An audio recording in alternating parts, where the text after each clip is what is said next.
ಶ್ರಾದ್ದಕ್ಕೆ ಅಂತ ನಾವು ಆಮಂತ್ರಣ ಕೊಟ್ಟಾಗ ಅದು ಕೇವಲ ಬ್ರಾಹ್ಮಣರು ಬರುವುದಲ್ಲ, ಅವರ ಅಂತರ್ಯಾಮಿಯಾಗಿ ನಮ್ಮ ಪಿತೃಗಳೇ ಒಂದು ರೂಪದಿಂದ ಬಂದಿರ್ತಾರಂತೆ. ಯಾರಿಗೆ ಆಮಂತ್ರಣ ಕೊಟ್ಟಿರ್ತೇವೆ ಅವರಲ್ಲಿ ನಮ್ಮ ಪಿತೃದೇವತೆಗಳು ಅವರು ಢಾಳಿಯ ರೂಪದಿಂದ ಅವರಲ್ಲಿ ಪ್ರವೇಶವನ್ನು ಮಾಡಿರುತ್ತಾರೆ. ಇದರಲ್ಲಿ ಮುಂದೆ ಶ್ರಾದ್ದ ಮಹಾತ್ಮ್ಯ ತುಂಬ ಬಂದಿದೆ ಇದೇ ಖಂಡದಲ್ಲಿ. ಅವರಲ್ಲಿ ಒಂದು ರೂಪದಿಂದ ಪ್ರವೇಶ ಮಾಡಿ ನಾವು ಅವರಿಗೆ ಏನೆಲ್ಲ ಸತ್ಕಾರ ಮಾಡುತ್ತೇವೆ, ಅವರಿಗೆ ಆಹಾರ ಆಗಿರಬಹುದು ಅಥವಾ ಕೊಡುವ ತಾಂಬೂಲ, ದಕ್ಷಿಣೆ, ವಸ್ತ್ರ, ಗಂಧ, ಪುಷ್ಪಾದಿಗಳಾಗಿರಬಹುದು, ಆ ಎಲ್ಲವನ್ನು ನಮ್ಮ ಪಿತೃಗಳು ಆ ಅಧಿಷ್ಠಾನದಲ್ಲಿ ತಾವು ಸ್ವೀಕಾರವನ್ನು ಮಾಡುತ್ತಾರೆ. ಇದನ್ನು ಪ್ರತ್ಯಕ್ಷವಾಗಿ ಸೀತೆ ತಾನು ನೋಡಿದ್ದಾಳಂತೆ. ಹೀಗೆ ಆ ಚರಿತ್ರೆಯನ್ನು ತಿಳಿಸಿಕೊಡ್ತಾ ಇದ್ದಾರೆ. ಹೀಗೆ ಪರಮಾತ್ಮನೂ ಆ ಕ್ಷೇತ್ರದಲ್ಲಿ ಬಂದು ಶ್ರಾದ್ದಾದಿ ಕರ್ಮಗಳನ್ನು ಮಾಡಿದ ಅಂತ ಆ ಚರಿತ್ರೆಯನ್ನು ಹೇಳುತ್ತಾ ಮುಂದೆ ಮಾರ್ಕಂಡೇಯರ ಚರಿತ್ರೆಯನ್ನು ತಿಳಿಸಿದರು. ಮೃಕಂಡು ಅಂತ ಒಬ್ಬ ಋಷಿ, ಭೃಗು ಮಹರ್ಷಿಗಳ ಪರಂಪರೆಯಲ್ಲಿ ಬಂದವರು. ಅವರ ಮಕ್ಕಳೇ ಮಾರ್ಕಂಡೇಯರು.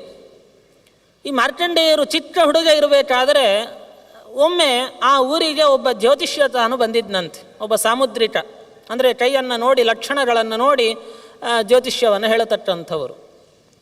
ತಾನು ಬಂದು ಈ ಮಾರ್ಕಂಡೇಯರನ್ನು ನೋಡಿ ನಕ್ಕನಂತೆ.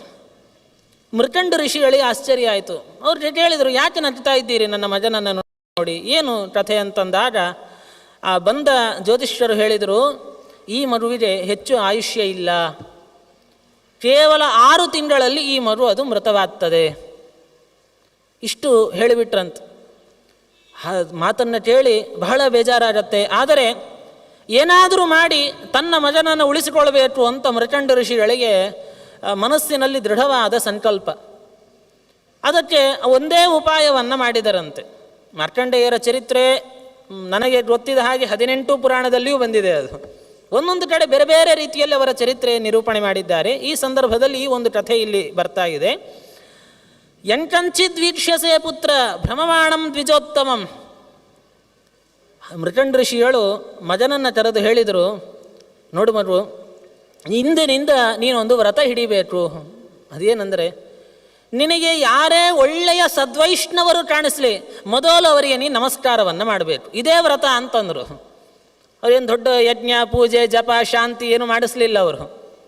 ಯಾರೇ ಒಬ್ಬ ವೈಷ್ಣವರು ಕಂಡು ಬಂದರೆ ಅವರಿಗೆ ಮೊದಲು ನೀನು ನಮಸ್ಕಾರವನ್ನು ಮಾಡು. ಹೀಗೆ ಅಂದಿನಿಂದ ಯಾರ್ಯಾರು ಋಷಿಮುನಿಗಳು ತಮ್ಮಲ್ಲಿ ಬರ್ತಿದ್ರೋ ಎಲ್ಲರಿಗೂ ನಮಸ್ಕಾರ ಮಾಡೋದಂತೆ ಈ ಮಗು ಮಾರ್ಕಂಡೇಯರು. ನಮಸ್ಕಾರ ಮಾಡಿದಾಗ ಯಾರೂ ಸಹಿತ ಸುಮ್ಮನಿರುವುದಿಲ್ಲ, ಏನೋ ಒಂದು ಹೇಳಬೇಕಲ್ಲ, ಆಶೀರ್ವಾದ ಮಾಡಬೇಕಲ್ಲ. ಚಿಕ್ಕ ಮಗು ನಮಸ್ಕಾರ ಮಾಡಿತು, ಆಯುಷ್ಮಾನ್ ಭವ ಅಂತಿದ್ರು ಅವರು, ದೀರ್ಘಾಯುರ್ಭವ ಹೇಳ್ತಿದ್ರು ಅವರು. ಈ ರೀತಿಯಲ್ಲಿ ಪ್ರತಿಯೊಬ್ಬರ ಕೈಲೂ ಅವರು ಆಶೀರ್ವಾದವನ್ನು ಮಾಡಿಸ್ತಿದ್ರು. ಕಾಲ ಹೀಗೆ ಕಳೀತಾ ಇದೆ, ಇನ್ನೇನು 6 ತಿಂಗಳು ಸಮೀಪಿಸ್ತಾ ಇದೆ. ಅಂಥ ಸಮಯದಲ್ಲಿ ಒಮ್ಮೆ ಸಪ್ತರ್ಷಿಗಳು ಆ ಊರಿಗೆ ಬಂದರು. ಮಾರ್ಕಂಡೇಯರು ಅವರಿಗೂ ಎಲ್ಲರಿಗೂ ನಮಸ್ಕಾರವನ್ನು ಮಾಡಿದರಂತೆ. ಅವರು ಎಲ್ಲರೂ ಆಶೀರ್ವಾದ ಮಾಡಿದರು, ನೀನು ದೀರ್ಘಾಯುರ್ಭವ, ಒಳ್ಳೆ ದೀರ್ಘವಾದ ಆಯುಷ್ಯವನ್ನು ಪಡೆಯುವವನಾಗು. ಇಷ್ಟು ಆಶೀರ್ವಾದ ಏನೋ ಮಾಡಿದರಂತೆ. ಆದಮೇಲೆ ವಸಿಷ್ಠರು ಇವರ ಮುಖವನ್ನು ನೋಡುತ್ತಾರೆ. ನೋಡಿದರೆ 3 ದಿವಸದ ಆಯುಷ್ಯ ಇತ್ತು ಅವರ ಹಣೆಯಲ್ಲಿ. ಆದರೆ ತಾವೆಲ್ಲರೂ ಆಶೀರ್ವಾದ ಅಂತೂ ಮಾಡಿದ್ದಾರೆ, ತಮ್ಮ ಮಾತು ಸುಳ್ಳಾಗ್ತದೆ ಇಲ್ಲ ಅಂತಂದು ಬಿಟ್ರೆ. ವಸಿಷ್ಠರಂತಾರೆ, ಪರಮಾತ್ಮ ನನ್ನ ಕೈಲಿ ನುಡಿಸಿದ್ದಾನೆ, ಇದೆಂದೂ ಸುಳ್ಳಾಗೋದಿಲ್ಲ, ನೀನು ದೀರ್ಘಾಯುಷಿ ಆಗ್ತಿ. ಇಷ್ಟು ಹೇಳಿ ಆ ಮಗುವನ್ನು ಕರ್ಕೊಂಡು ಬ್ರಹ್ಮದೇವರ ಲೋಕಕ್ಕೆ ಹೊರಟ್ರಂತೆ. ಬ್ರಹ್ಮದೇವರಿಗೆ ನಮಸ್ಕಾರ ಮಾಡಿಸಿದರು. ಸತ್ಯಲೋಕಕ್ಕೆ ಹೋಗಿ ಬ್ರಹ್ಮದೇವರಿಗೆ ನಮಸ್ಕಾರ ಮಾಡಿದರೆ ಬ್ರಹ್ಮದೇವರು ಹೇಳಿದರು ದೀರ್ಘಾಯುರ್ಭವ. ಅಲ್ಲ, ಬ್ರಹ್ಮದೇವರಿಗೆ ಗೊತ್ತಿರಲಿಲ್ವಾ ಇಷ್ಟೇ ಆಯುಷ್ಯ ಇತ್ತು ಅಂಥೇಳಿ? ಗೊತ್ತಿತ್ತು, ಆದರೂ ಅವರು ಅದೇ ಆಶೀರ್ವಾದ ಮಾಡಿದರಂತೆ. ನೋಡಿ, ನಮಸ್ಕಾರ, ಆಶೀರ್ವಾದ, ಈ ಎಷ್ಟು ಅದ್ಭುತವಾದ ಸಂಸ್ಕಾರ ಇದು ಅನ್ನುವುದನ್ನು ಇವತ್ತು ನಾವು ಕಲಿಬೇಕಾಗಿದೆ. ಇವತ್ತಿನ ಏನು ಸಾಮಾನ್ಯ ಯುವ ಪೀಳಿಗೆ ಅಂತಿದೆ, ನಮಸ್ಕಾರ ಮಾಡುವ ಸಂಪ್ರದಾಯವೇ ಹೊರಟೋಯ್ತು ಇವತ್ತು. ಹಿಂದೆ ಎಲ್ಲ ನಾವು ಚಿಕ್ಕಂದಿರುವ ಪ್ರತಿನಿತ್ಯ ಬೆಳಗ್ಗೆ ಎದ್ದು ಮೊದಲು ನಮಸ್ಕಾರ ಮಾಡು ಹೇಳ್ತಿದ್ರು ದೇವತೆಗಳಿಗೆ. ಬೆಳಗ್ಗೆ ಎದ್ದ ತಕ್ಷಣ ದೇವತೆಗಳಿಗೆ, ಗುರುಗಳಿಗೆ, ತಂದೆ ತಾಯಿ ನಮಸ್ಕಾರ ಮಾಡಬೇಕು, ತುಳಸಿ ವೃಂದಾವನಕ್ಕೆ ನಮಸ್ಕಾರ ಮಾಡಬೇಕು, ಗೋವಿಗೆ ನಮಸ್ಕಾರ ಮಾಡಬೇಕು, ಇದೆಲ್ಲ ಹೇಳಿಕೊಡ್ತಿದ್ರು ನಮಗೆ. ಇವತ್ತು ಇದು ಹೇಳಿಕೊಡುವವರೇ ಇಲ್ಲ ಮನೆಯಲ್ಲಿ, ಹಾಗೆ ಆಗಿಬಿಟ್ಟಿದೆ. ಅಪ್ಪ ಅಮ್ಮನಿಗೆ ಮನೆಯಲ್ಲಿ ನಿತ್ಯ ನಮಸ್ಕಾರ ಮಾಡೋದು ಅನ್ನುವ ಪದ್ಧತಿಯೇ ಲುಪ್ತವಾಗಿಬಿಟ್ಟಿದೆ ಇವತ್ತು. ಅಪ್ಪ ಅಮ್ಮ ನಮಸ್ಕಾರ ಮಾಡುವುದಿಲ್ಲ, ನಮಸ್ಕಾರ ಮಾಡದೇ ಇದ್ರೆ ಹೋಯ್ತು, ಪ್ರತಿಯೇ ಎದುರಿಸ್ತಾರೆ, ಅವರನ್ನೇ ನಿಂದ್ಯ ವಚನಗಳನ್ನಾಡುವ ಕೆಟ್ಟ ಪದ್ಧತಿ ಬಂದುಬಿಟ್ಟಿದೆ ಇವತ್ತು ಲೋಕದಲ್ಲಿ. ಎಷ್ಟೋ ಕಡೆ ನೋಡ್ತಾ ಇದ್ದೇವೆ. ಬಹಳ ದುಃಖದ ಸಂಗತಿ ಅದು. ಪ್ರತಿನಿತ್ಯ ಕರ್ತವ್ಯ ಇದೆ. ಯಾರೇ ಇರಲಿ, ಅವ್ರು ಗಂಡಸರಿರಲಿ ಹೆಂಗಸರಿರಲಿ, ಪ್ರತಿನಿತ್ಯ ಬೆಳಗ್ಗೆ ಎದ್ದು ತಂದೆ ತಾಯಿ ಗುರುಗಳು ಎಲ್ಲರಿಗೂ ನಮಸ್ಕಾರವನ್ನು ಮಾಡಬೇಕು. ಅದರಲ್ಲಿ ಗಂಡಸರಾದರೆ ಸಂಧ್ಯಾವಂದನೆ ಮಾಡುವವರಾದರೆ ಅವರು ಸಂಧ್ಯಾವಂದನೆ ಪ್ರವರ ಹೇಳ್ತಾರಲ್ಲ, ಕಿವಿ ಹಿಡಿದು ಚತುಸ್ಸಾಗರ ಪರ್ಯಂತಂ ಗೋ ಬ್ರಾಹ್ಮಣೇಭ್ಯ ಶುಭ ಪ್ರವರ ಹೇಳಿ, ಯಾರು ಅಲ್ಲಿ ತಂದೆ ತಾಯಿ ಗುರು ಯಾರಿರ್ತಾರೆ ಅವರ ಕಾಲು ಮುಟ್ಟಿ ನಮಸ್ಕಾರವನ್ನು ಮಾಡಬೇಕು. ಅವರು ಆಶೀರ್ವಾದ ಮಾಡ್ತಾರೆ, ದೀರ್ಘಾಯುರ್ಭವ ಹೇಳ್ತಾರಲ್ಲ, ಅಷ್ಟೇ ಸಾಕು ನಮ್ಮ ಜೀವನಕ್ಕೆ. ಅವರ ಆಶೀರ್ವಾದದಿಂದಲೇ ನಮ್ಮ ಅನೇಕ ದುರಿತಗಳ ನಿವಾರಣೆ ಆಗತ್ತೆ. ಅಪಮೃತ್ಯುಗಳಿದ್ದರೆ ಅದು ಪರಿಹಾರ ಆಗತ್ತೆ. ನಮಗೆ ಇರುವ ನಾನಾ ತರಹದ ತೊಂದರೆಗಳು, ಏನೋ ನಮ್ಮ ಕರ್ಮಾನುಸಾರವಾಗಿ ಅವತ್ತು ನಮಗೆ ದೊಡ್ಡ ಆಕ್ಸಿಡೆಂಟ್ ಆಗುವುದಿತ್ತು, ಆದರೆ ದೊಡ್ಡವರ ಆಶೀರ್ವಾದ ಸಿಕ್ತಲ್ಲ, ಅದು ಅಲ್ಲಿ ದೇವರು ಕಳೆದು ಬಿಡ್ತಾನೆ ಅದನ್ನು. ಪ್ರತಿನಿತ್ಯದ ಕರ್ತವ್ಯ ಇದೆ ನಮಗೆ. ಹೀಗೆ ಬ್ರಹ್ಮದೇವರ ಕೈಲಿ ಆಶೀರ್ವಾದವನ್ನು ಮಾಡಿಸಿದ್ದಾರೆ. ಸತ್ವರಂ ಬ್ರಹ್ಮಚಾರಿಣಂ ಬ್ರಹ್ಮಲೋಕಂ ಸಮಾಜದ್ಮುಹು ತ್ಯಕ್ವಾ ತೀರ್ಥಪರಾಕ್ರಮಂ. ಬ್ರಹ್ಮದೇವರು ಅದೇ ಆಶೀರ್ವಾದವನ್ನು ಮಾಡಿದರಂತೆ. ಆಗ ವಸಿಷ್ಠರಂದರು, ಸ್ವಾಮಿ ಇವರಿಗೆ 3 ದಿವಸದ ಆಯುಷ್ಯ ಇದೆಯಲ್ಲ ಅಂದಾಗ ಬ್ರಹ್ಮದೇವರಂತಾರೆ, ಇಲ್ಲ, ನನ್ನ ಅನುಗ್ರಹದಿಂದ ಇವನ ಎಲ್ಲ ಅಪಮೃತ್ಯು ದೂರವಾಗಿದೆ.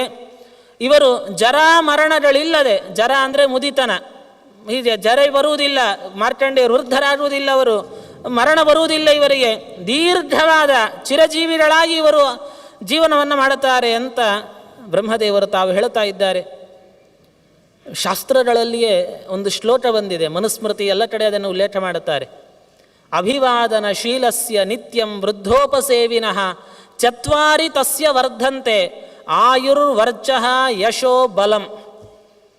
ಯಾರು ಪ್ರತಿನಿತ್ಯ ಹಿರಿಯರಿಗೆ ನಮಸ್ಕಾರವನ್ನು ಮಾಡುತ್ತಾರೆ, ಮನೆಯಲ್ಲಿರುವ ವೃದ್ಧರಿಗೆ ಜ್ಞಾನಿಗಳಿಗೆ ಸೇವೆಯನ್ನು ಮಾಡುತ್ತಾರೆ, ಅವರಿಗೆ 4 ಅಭಿವೃದ್ಧಿ ಆಗತ್ತಂತೆ. ಮೊದಲು ಆಯುಷ್ಯದ ಅಭಿವೃದ್ಧಿ ಆಗತ್ತೆ. ಅವರ ಕೀರ್ತಿ ಎಲ್ಲ ಕಡೆಯಲ್ಲೂ ವಿಸ್ತಾರವಾಗಿ ಒಳ್ಳೆ ಪ್ರಸಿದ್ಧರಾಗ್ತಾರವರು. ಅಷ್ಟೇ, ಆಯುರ್ವರ್ಚ ಅಥವಾ ಪ್ರಜ್ಞಾ, ಅವರ ಬುದ್ಧಿಶಕ್ತಿ ಅಭಿವೃದ್ಧಿ ಆಗತ್ತೆ. ಮತ್ತು ಬಲಂ, ಒಳ್ಳೆ ಬಲಿಷ್ಠರಾಗ್ತಾರವರು. ಈ 4 ಅವರಿಗೆ ಲಾಭ ಇದೆ. ಒಂದು ನಮಸ್ಕಾರದಿಂದ 4 ಲಾಭ ಇದೆ ನಮಗೆ. ಈ ರೀತಿಯಲ್ಲಿ ಮಾರ್ಕಂಡೇಯರ ಚರಿತ್ರೆಯ ಮೂಲಕ ನಮಸ್ಕಾರದ ಮಹತ್ವವನ್ನು ನಮಗೆ ಪುರಾಣ ತಿಳಿಸಿಕೊಡ್ತಾ ಇದೆ. ಇದಾದ ನಂತರ ಮುಂದೆ ಮರುದ್ಗಣಗಳ ಉತ್ಪತ್ತಿಯ ಚರಿತ್ರೆಯನ್ನು ಹೇಳಿದರು. ಮಾರ್ಕಂಡೇಯರು ಇವತ್ತಿಯೂ ಚಿರಂಜೀವಿಗಳು ಅಂತ ನಾವು ಅವರ ಸ್ಮರಣೆಯನ್ನು, ಇವತ್ತು ಚಿರಂಜೀವಿಗಳ ಸ್ಮರಣೆ ಮಾಡಲಿಕ್ಕಿದೆ. ಇವತ್ತು ಬೆಳಗ್ಗೆ ನಾವು ತೈಲದಿಂದ ಅಭ್ಯಂಗವನ್ನು ಮಾಡಿ ಎಲ್ಲ ಚಿರಂಜೀವಿಗಳ ಸ್ಮರಣೆಯನ್ನು ಮಾಡಬೇಕು. ಆ ಸಂದರ್ಭದಲ್ಲಿ ಎಲ್ಲ ಅಪಮೃತ್ಯುಗಳ ಪರಿಹಾರವಾಗತ್ತೆ ಅಂತ ತಿಳಿಸಿದ್ದಾರೆ ಶಾಸ್ತ್ರಕಾರರು. ಅಂತಹ ಮಾರ್ಕಂಡೇಯರ ಚರಿತ್ರೆ ಹೇಳ್ತಾರೆ. ಮರುದ್ಗಣಗಳ ಉತ್ಪತ್ತಿ ಇದು ಭಾಗವತದಲ್ಲಿ ಷಷ್ಠಸ್ಕಂದದಲ್ಲಿ ಬಂದಿರುವಂತಹ ಕಥೆ. ಆ ಚರಿತ್ರೆಯನ್ನು ಹೇಳಿದ್ದಾರೆ. ದಿತಿದೇವಿ ತನ್ನ ಮಕ್ಕಳಾದ ಹಿರಣ್ಯಕಶಿಪು ಹಿರಣ್ಯಾಕ್ಷರನ್ನು ಪರಮಾತ್ಮ ತಾನು ಇಂದ್ರದೇವರಿಗೋಸ್ಕರವಾಗಿ ಸಂಹಾರ ಮಾಡಿರುವುದನ್ನು ನೋಡಿ ಇಂದ್ರದೇವರನ್ನು ಕೊಲ್ಲುವ ಒಬ್ಬ ಮಗ ಬೇಕು ಅಂತ ತಾನು ವ್ರತವನ್ನು ಅನುಷ್ಠಾನ ಮಾಡ್ತಾಳೆ. 1 ವರ್ಷ ಮಾಡುವಂತಹ ವ್ರತ ಅದು, ಪುಂಸವನ ವ್ರತ ಅಂತ ಹೇಳುತ್ತಾರೆ. ಆ ಸಮಯದಲ್ಲಿ ಇಂದ್ರದೇವರೇ ದಿತಿದೇವಿಯ ಬಳಿಯಲ್ಲಿ ಚಿಕ್ಕ ವಟುವಿನ ಒಂದು ಮಾಣಿಯ ರೂಪದಲ್ಲಿ ಸೇವೆಯನ್ನು ಮಾಡುತ್ತಾ ಆ ವ್ರತದಲ್ಲಿ ಎಲ್ಲಿಯಾದರೂ ಲೋಪ ಆಗುತ್ತೇನೋ ಅಂತ ನೋಡ್ತಾ ಇದ್ರಂತೆ, ಕಾಯ್ತಾ ಇದ್ರು. ಎಲ್ಲಿಯಾದರೂ ಲೋಪ ಆದರೆ ನಾನು ಹೋಗಿ ಆ ಗರ್ಭವನ್ನು ಛೇದನ ಮಾಡ್ತೇನೆ. ಎಲ್ಲೂ ಆಗಲಿಲ್ಲಂತೆ. 1 ವರ್ಷ ಮುಗೀತಾ ಬಂತು, ಇನ್ನೇನು 3 ದಿವಸ ಬಾಕಿ ಇತ್ತಷ್ಟೆ. ಅಂಥ ಸಮಯದಲ್ಲಿ ಒಂದು ದಿವಸ ದಿತಿದೇವಿ ಮಧ್ಯಾಹ್ನದ ಹೊತ್ತಿನಲ್ಲಿ ತಾನು ಹೊರಗಡೆ ಹೋಗಿ ಕಾಲು ತೊಳ್ಕೊಳ್ಳದೆ ಮನೆಯಲ್ಲಿ ಪ್ರವೇಶ ಮಾಡಿದ್ಲು. ಕೂದಲನ್ನು ಬಿರಿ ಹಾಕ್ಕೊಂಡು ಹಾಗೇ ಮಲಗಿದಳಂತೆ. ಇಂದ್ರದೇವರಿಗೆ ಅವಕಾಶ ಸಿಕ್ತು. ಯಾಕಂದ್ರೆ 1 ತಪ್ಪು ಮಾಡಿದರೆ ಮಾಡ್ತಾಳೇನೋ ಅಂತ ಕಾಯ್ತಿದ್ರೆ 3 ತಪ್ಪು ಸಿಕ್ತಲ್ಲಿ. 1 ಕಾಲು ತೊಳಿದೆ ಮನೆಯನ್ನು ಪ್ರವೇಶ ಮಾಡಿರೋದು, ಅದು ಶಾಸ್ತ್ರಕಾರರು ತುಂಬ ನಿಂದೆ ಮಾಡಿದ್ದಾರೆ ಅದನ್ನು. ಅದಕ್ಕೆ ಹಿಂದಿನ ಕಾಲದ ಮನೆಗಳಲ್ಲಿ ನೋಡಿದರೆ ಮನೆಯ ಹೊರಗಡೆಯೇ ಒಂದು ಕೊಡದಲ್ಲಿ ಅಥವಾ ಬಕೆಟನ್ನು ನೀರಿಟ್ಟಿರ್ತಿದ್ರು. ಹೊರಗಡೆ ಹೋಗಿ ಬಂದರೆ ಅಲ್ಲೇ ಕಾಲು ತೊಳ್ಕೊಂಡು ಒಳಗಡೆ ಬರಬೇಕು, ಮತ್ತು ಹೊರಗಿನ ಮನೆ ಒಳಗಡೆ ಪ್ರವೇಶ ಮಾಡುವಂತೆ ಇಲ್ಲ ಕಾಲು ತೊಳೆಯದೆ, ಹಾಗಿರ್ತಿದ್ರು. ಇವತ್ತೆಲ್ಲ ಸ್ವಲ್ಪ ಬದಲಾಗಿದೆ ಕಾಲ. ಅಂತೂ ಒಳಗೆ ಹೋದ ಮೇಲಾದರೂ ಮೊದಲು ಹೋಗಿ ಕಾಲು ತೊಳ್ಕೊಂಡು ಆದಮೇಲೆ ಮನೆಯಲ್ಲಿ ಬಂದರೆ ಅದು ಉತ್ತಮ ಪಕ್ಷ ಇವತ್ತಿನ ಒಂದು ಸ್ಥಿತಿಗೆ. ಅದಷ್ಟಾದರೂ ಮಾಡಬೇಕು ಇವತ್ತು. ಹಾಗೆ ದಿತಿದೇವಿ ಕಾಲು ತೊಳಿಲಿಲ್ಲ, ಮನೆಯನ್ನು ಪ್ರವೇಶ ಮಾಡಿದ್ಲು.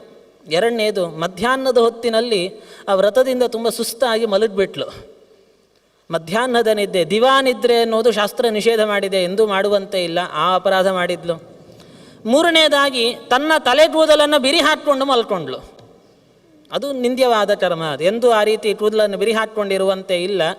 ಈ 3 ಪಾಪಗಳನ್ನು ಮಾಡಿದ್ದಕ್ಕಾಗಿ ಇಂದ್ರದೇವರು ಗರ್ಭದಲ್ಲಿ ನುಗ್ಗಿ ಆ ಗರ್ಭವನ್ನು 7 ತುಂಡು ಮಾಡಿದರಂತೆ. ಆದರೂ ವ್ರತದ ಪ್ರಭಾವದಿಂದ ಅದು ಸಾಯಲಿಲ್ಲ, 7 ಜೀವರಾದು ಪ್ರತ್ಯೇಕ. ಒಂದೊಂದನ್ನು ಪುನಃ ಮತ್ತೆ 7 ಮಾಡಿದರು, 49 ಆಯಿತು, ಆದರೂ ಸಾಯಲಿಲ್ಲ. ಇಂದ್ರದೇವರಿಗೆ ಗೊತ್ತಾಯಿತು, ಓ ಇದು ಸಾಯುವಂಥ ಗರ್ಭ ಅಲ್ಲ, ಇದು ವ್ರತದ ಮಹಾತ್ಮ್ಯ ಅಂತ ತಿಳಿದು ಮುಂದೆ ಹುಟ್ಟುವಾಗ ಆ 49 ಜನರ ಜೊತೆಯಲ್ಲಿ ತಾವೂ ದಿತಿ ಗರ್ಭದಿಂದ ಹೊರ ಬಂದ್ರಂತೆ. ಬಂದು ಹೇಳುತ್ತಾರೆ, ಅಮ್ಮ ನಾನು ನಿನ್ನ ಗರ್ಭದಿಂದ ಹೊರ ಬಂದಿದ್ದೇನೆ, ನಾನು ನಿನ್ನ ಮಗ ಇದ್ದ ಹಾಗೆ, ಇನ್ಮೇಲೆ ನನ್ನನ್ನು ಕೊಲ್ಲುವ ಪ್ರಯತ್ನ ಮಾಡಬೇಡ. ಮತ್ತು ಏನು ಆ 49 ಜನ ಇದ್ರು, ಅಳತಾ ಇದ್ರಂತೆ. ಮಾರುದ ಅಂತ ಹೇಳಿದರು, ಅಳಬೇಡಿ ಅಂತ ಹೇಳಿದ್ದಕ್ಕೆ ಅವರಿಗೆ ಮರುತ್ತುಗಳು ಅಂತ ಆ ಹೆಸರಾಗ್ತಾ ಇದೆ. ಹೀಗೆ ಮರುದ್ರಣಗಳ ಉತ್ಪತ್ತಿಯ ಕಥೆಯನ್ನು ತಿಳಿಸಿಕೊಡ್ತಾರೆ. ಮತ್ತೊಂದು ವಿಷ್ಣುಪದಿ ತೀರ್ಥ ಅಂತ ಆ ಹಾಟಕೇಶ್ವರನ ದೇವಸ್ಥಾನದ ಸಮೀಪದಲ್ಲಿರುವಂಥ ಒಂದು ತೀರ್ಥ. ಗಂಗಾದೇವಿ ತಾನೇ ಒಂದು ರೂಪದಿಂದ ಆ ತೀರ್ಥದಲ್ಲಿ ನೆಲೆಸಿದ್ದಾಳೆ, ಹಾಗಾಗಿ ಆ ವಿಷ್ಣುಪದಿ ತೀರ್ಥ ಅಂತ ಅದು ಪ್ರಸಿದ್ಧವಾಗಿದೆ ಅಂತ.